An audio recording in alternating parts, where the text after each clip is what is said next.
Lindsay, thank you very much for leading on our HRD boardroom this morning in London on the apprenticeship levy. It was both informative and there was a great, interesting debate around the table. Can you give us your opinion on why you think the apprenticeship levy is currently being underutilised? There have been a range of reasons. It has taken organisations longer than expected to get their plans in place, to put together a people strategy that incorporates apprenticeships and to roll that out across wider organisations. These things don't happen in isolation. Of course, this has also been happening in the context of UK political uncertainty, economic uncertainty, a lot of regulatory change, introductions of the gender pay gap or GDPR. And information around apprenticeships generally has been quite hard to get together. So it's been a slow start, but we're absolutely getting there now. Those plans have just taken, as I say, longer to come to fruition than expected. Great, thank you. And there was a lot of advice and discussion around the table, as we've said, but if you were to give your fellow HR professionals 3 key pieces of advice to take away from this morning, what would they be? The first is find the right partnership. We are HR experts, this is what we do. We cannot be expected to understand all of the complex ins and outs of the apprenticeship landscape.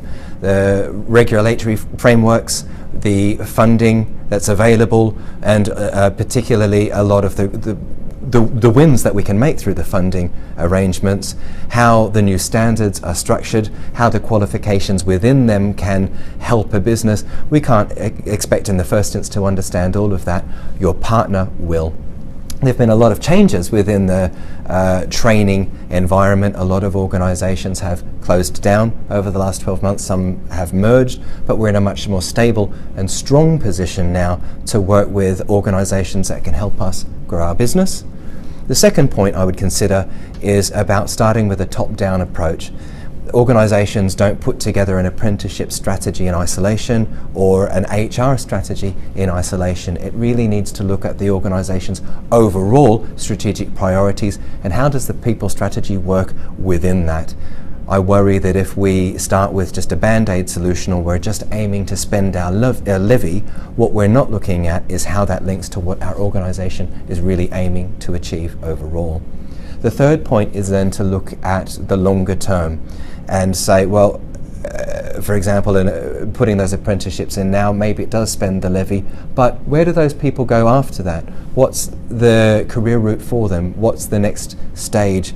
How does this help take the overall organisation forward?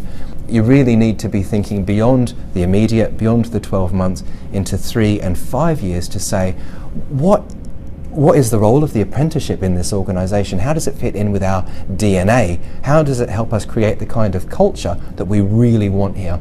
So, Karen, those are my 3 thoughts. Great, thank you very much. You're most welcome.